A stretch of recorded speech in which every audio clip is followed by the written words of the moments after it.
bagaimana berdoa, ya. Jadi minggu-minggu kemarin kita sudah membahas bagaimana memanggil nama Tuhan, juga bagaimana cara kita yang baik untuk memanggil nama Tuhan. Tapi bukan sampai di situ saja, ternyata kita juga perlu belajar baiknya bagaimana berdoa, juga menaikkan permohonan. Mengapa kita perlu belajar ini? Bukankah berdoa saja sudah cukup?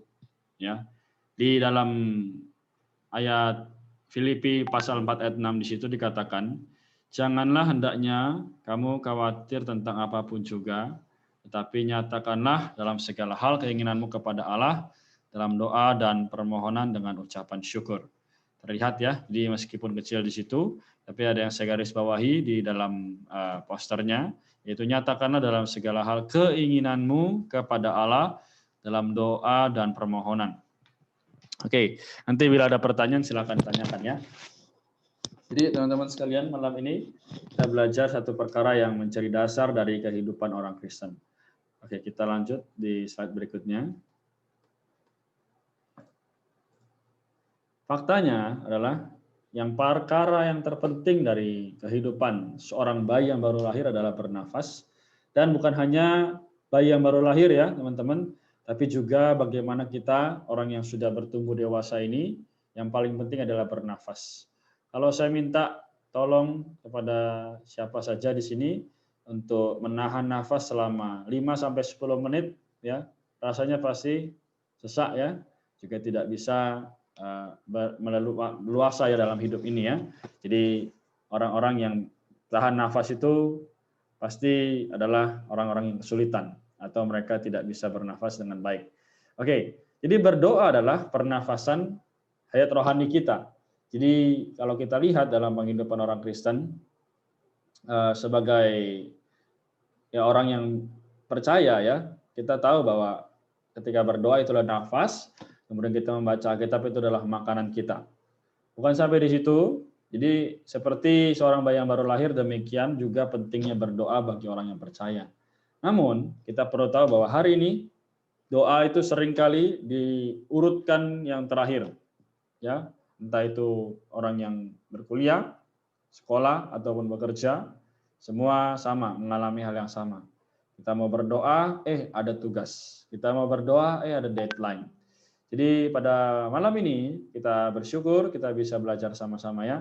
Karena itu setelah kita percaya Tuhan, setelah kita berseru atau memanggil nama Tuhan dan diselamatkan, kita harus tetap berdoa dan berseru kepada Tuhan dengan berkesinambungan, yang artinya adalah dengan berkelanjutan. Oke, bukan hanya itu saja, tapi kita juga perlu tahu bahwa doa adalah satu udara rohani, ya kan? Jadi teman-teman sekalian, malam ini doa kita adalah doa yang terus mau supaya Tuhan bertambah dalam kita, bertumbuh dalam kita. Moga melalui pembacaan ya Alkitab kita setiap hari, doa kita setiap hari, maka kita dikuatkan di dalam kerohanian kita. Ya, juga dikatakan maka kita perlu mengetahui ada 4 hal, yaitu adalah makna dari doa itu sendiri, yang kedua adalah organ dari doa, dan yang ketiga sandaran dari doa, dan yang keempat adalah dasar dari doa kita itu apa. Oke, sebelum kita lanjut, saya mau berikan satu statement ya. Kita semua adalah orang yang perlu mengetahui dengan jelas bahwa tidak ada nama lain selain nama Tuhan yang dapat menyelamatkan kita. Di mana ayatnya? Nanti kita bisa buka sendiri di Kisah Rasul pasal 4 ayat 12 ya. Kita lanjut dulu. Oke. Di sini kita lihat ya, di makna berdoa adalah bagaimana ada 3 ya. Nanti boleh teman-teman lihat di ini ya. Kejadian 2 ayat 7. Jadi betul-betul bahwa dikatakan di situ nanti Tuhan menghembuskan nafas hidup ke dalam manusia. Jadi moga malam ini kembali kita diingatkan bahwa Tuhan sendiri telah menghembuskan nafas hidup ke dalam manusia saat itu. Itu adalah doa. Jadi ketika kita berdoa, kita berbicara dengan Allah, kita bisa mendapatkan segala sesuatu yang positif. Baik, yang pertama adalah makna sesungguhnya dari berdoa ialah manusia berkontak dengan Allah di dalam roh untuk menghirup diri Allah. Ya, jadi teman-teman sekalian, manusia yaitu diri kita masing-masing, ketika kita berdoa kita berarti sedang berkontak dengan Allah di dalam roh. Maka yang kedua adalah berkontak antara roh Allah, roh manusia dengan roh Allah, yaitu dasarnya menghirup, manusia menghirup Allah ke dalam dirinya. Jadi kita dan Allah tidak bisa terpisah, ya. Jadi malam ini kita kembali moga dikuatkan melalui hari-hari yang sulit, mungkin dalam masa pandemi ini ada ekonomi, ada ya keluarga dan semua masalah-masalah yang kita lalui dan tidak terlepas dari perkara berdoa.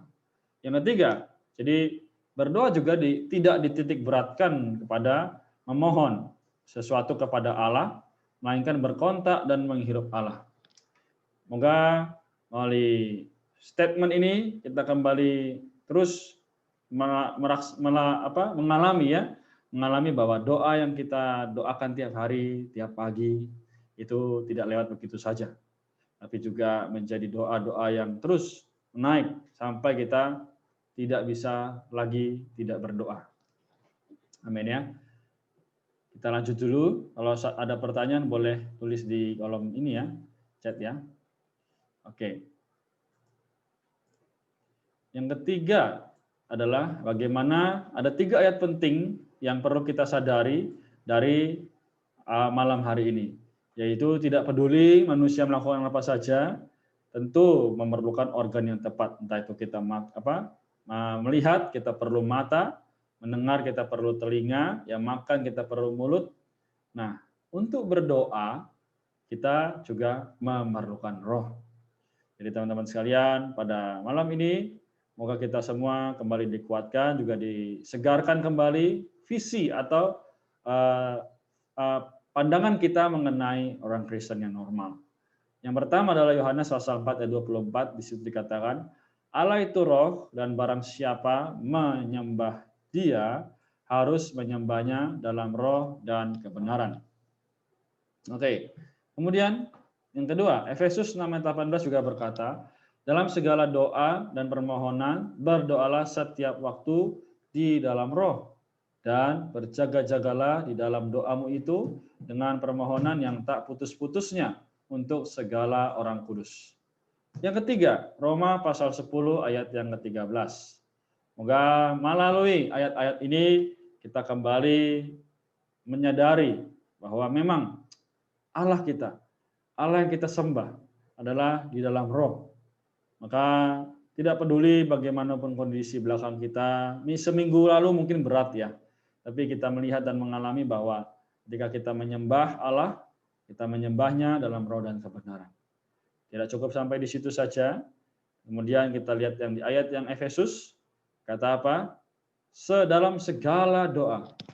Kalau dalam bahasa Inggrisnya tadi, in every prayer and petition, ya.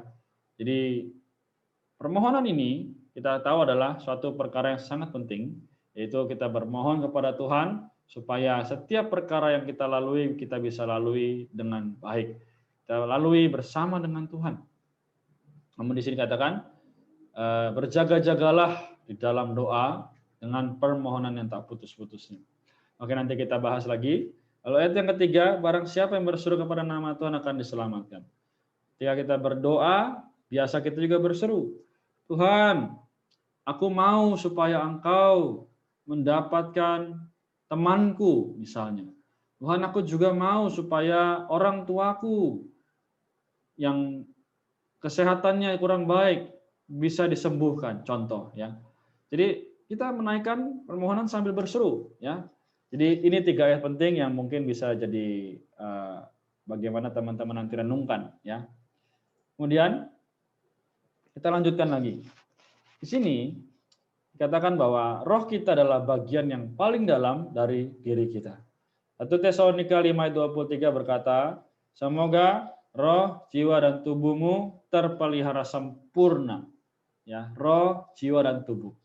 Roh ini bagian yang paling dalam adalah gunanya supaya kita bisa berkontak dengan Allah. Ya. Jadi ketika kita berdoa jangan hanya berdasarkan pikiran. Biasanya nih ya, biasanya orang itu ketika berdoa mereka berpikir dulu, aku harus doa apa ya? Apa yang harus aku doakan nih? Gitu. Bukannya mengikuti perasaan roh yang di dalam, tapi malah mengikuti perasaan otak, pemikiran ya. Jadi malam ini kembali kita harusnya menyadari bahwa Tuhan, aku sadar bahwa Engkau adalah roh. Maka ketika aku menyembah dan berdoa dan bermohon, aku juga perlu di dalam roh.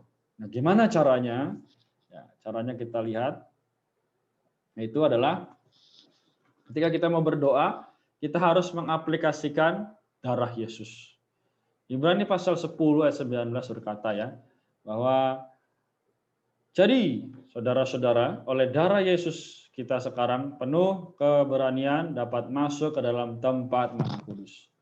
Nah, ketika kita berdoa, kita juga perlu sadar bahwa Tuhan, Dikau telah menebusku, Kau telah mati di kayu salib bagiku, sehingga hari ini aku boleh berhak berdoa. Semoga melalui ayat-ayat yang tadi yang kita baca ini menjadi dasar bagaimana kita menyadari penghidupan doa kita itu sangat penting. Semoga juga dikatakan di ayat yang kedua ini, dalam Yohanes pasal 15 ayat 16 berkata, bukan kamu yang memilih aku, tetapi akulah yang memilih kamu. Dan aku telah menetapkan kamu supaya kamu pergi dan menghasilkan buah. Dan buahmu itu tetap. Supaya apa yang kamu minta kepada Bapa dalam namaku, diberikannya kepadamu. Ya, jadi malam ini, kembali kita sadari bahwa Tuhan, Dikau telah memilih aku. Bukan aku yang memilih, tapi Dikau yang memilih aku. Sungguh sukacita bukan? Tuhan yang memilih kita. Kita orang dosa, ya, kita semua juga pernah meninggalkan atau mungkin kecewa atau mungkin sedih karena mungkin Tuhan kurang menjawab doa kita, tapi sadarlah bahwa Tuhan itu setia. Dia terus memilih kita hari lepas hari. Bahkan Dia telah menetapkan kita supaya kita boleh pergi dan menghasilkan buah. Jadi inilah sandarannya, yaitu kita mengaplikasikan darah Tuhan, kemudian kita juga memiliki keharapan, yaitu supaya kita bisa berbuah. Supaya Tuhan dimuliakan di atas diri kita. Seperti yang dikatakan Rasul Paulus dalam Roma pasal 11 ayat 36 apa? Segala bersesuatu adalah dari Dia, oleh Dia dan kepada Dia. Puji Tuhan ya, teman-teman. Jadi bukan bagi kita, tapi bagi Allah. Oke, selanjutnya, kalau masih belum ada pertanyaan, kita akan lanjutkan. Kita berdoa di hadapan Allah tidak bisa bersandar perbuatan kita. Betul ya? Karena bagaimanapun baiknya perbuatan kita, di hadapan Allah, seperti kain compang-camping, atau kain kotor, dalam Yesaya 64 ayat 6. Nanti boleh dibuka di rumah masing-masing ya. Jadi dikatakan di situ, apapun yang kita kerjakan, itu adalah seperti kain kotor. Entah kita berbuat baik, itu masih kain kotor. Maka apa? Kita harus bersandar pada darah Tuhan yang mencuci bersih segala kenajisan, segala kelakuan kita, juga bersandar kepada diri Tuhan sendiri yang menggantikan kita yang najis ini. Jadi moga melalui firman malam ini kita semua kembali mengaplikasikan ya darah Tuhan itu. Malam ini mungkin nanti sebelum istirahat ya, kita juga bisa berdoa, Tuhan, terima kasih atas darah-Mu, darah yang maha kuasa, yang telah menebus aku dari dosa, sehingga aku boleh datang kepada Allah melalui diri-Mu. Ya. Jadi doa yang demikian baru bisa diperkenan oleh Allah. Kita mau berdoa sesuatu, kita harus melaksanakan tahap ini, yaitu kita membawanya di dalam darah Yesus. Jadi moga melalui setiap firman yang kita dengar tiap hari ini, misalnya ada saat teduh ya, kita ada pagi-pagi kita bangun berdoa, itu tidak hanya menjadi ayat yang sekedar lewat, tapi juga menjadi ayat yang menguatkan kita sampai kita setia untuk mengikut Tuhan sampai Dia datang kembali, ya bukan? Itu sasaran kita. Kemudian kita juga perlu tahu dasar untuk berdoa yang tepat, ya, yaitu apa? Berdoa bukan menurut apa yang dipikirkan oleh otak kita, seperti yang tadi kita bahas. Melainkan harus menurut perasaan yang ada di dalam roh kita. Nah, gimana rasanya? Kok saya nggak bisa merasakan apa yang di dalam roh saya? Nah, itulah. Jadi kita perlu bersekutu dengan Tuhan lebih dalam lagi. Kan ada lagunya ya, lebih dalam lagi. Ku cinta Kau, Tuhan. Jadi kita perlu makin hari makin dalam, ya. Baik Maiman, Stefani ataupun Winda, meskipun kondisi-kondisi hari ini tidak begitu menyenangkan, kita perlu belajar. Oh, bukan hanya membuka mulut untuk berdoa apa yang kita tentukan dahulu, tapi kita juga perlu mengutarakan kepada Allah apa yang dirasakan dalam kita saat itu juga. Misal kita ingin berdoa untuk kesehatan para medis, ya kita doakan. Misal juga kita mau berdoa untuk ya kesehatan teman-teman kita doakan. Jadi poinnya malam ini adalah ketika kita mau berdoa dan menaikkan permohonan, jangan berdasarkan pikiran kita. Tapi perlu di dalam nama Yesus, di dalam darahnya, kita makin hari makin disempurnakan. Makin hari makin bisa sempurna seperti Tuhan.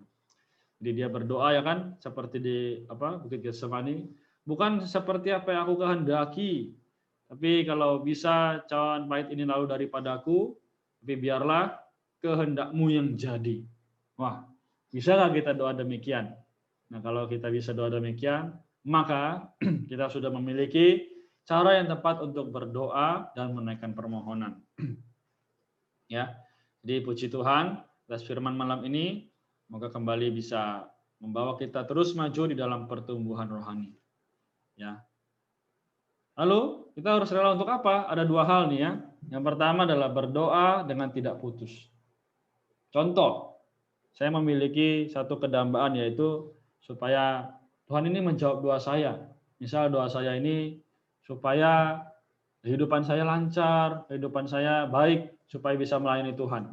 Tapi ketika Tuhan tidak jawab, apakah saya berhenti? Gitu kan?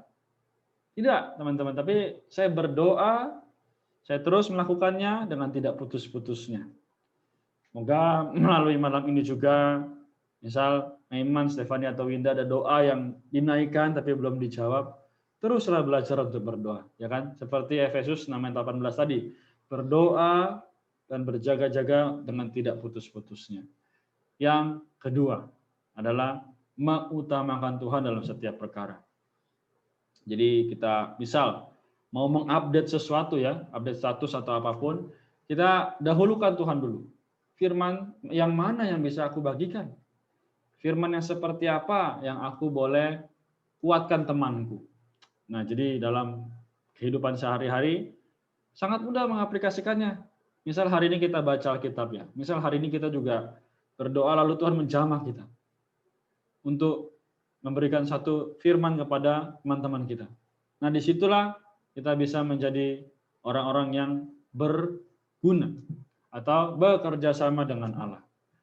Jadi semoga tidak cukup sampai di sini saja kita belajar untuk berdoa, tapi tiap-tiap hari kita juga bisa melaksanakan dan membawa setiap dampak positif pada lingkungan kita. Oke, baik, saya cukup sampai di sini. Saya berikan waktu untuk bertanya. Baik. Apakah ada pertanyaan dari Maiman, Stefani, atau Winda? Dipersilakan. Atau sudah cukup jelas?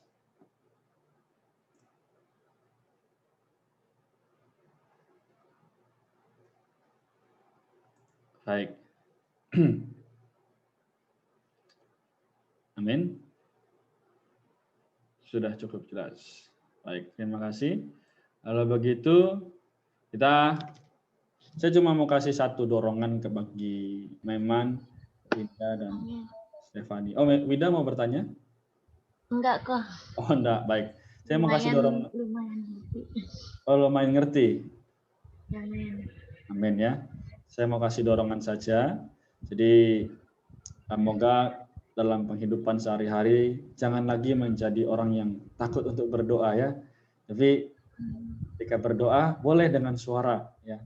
Kita nyatakan kepada Tuhan. Justru ketika dengan bersuara itu lebih manis, itu juga lebih seperti kita berbicara dengan persona yang hidup, ya kan? Karena Dia adalah Allah yang hidup, yang terus-menerus menyertai kita apapun situasi kita.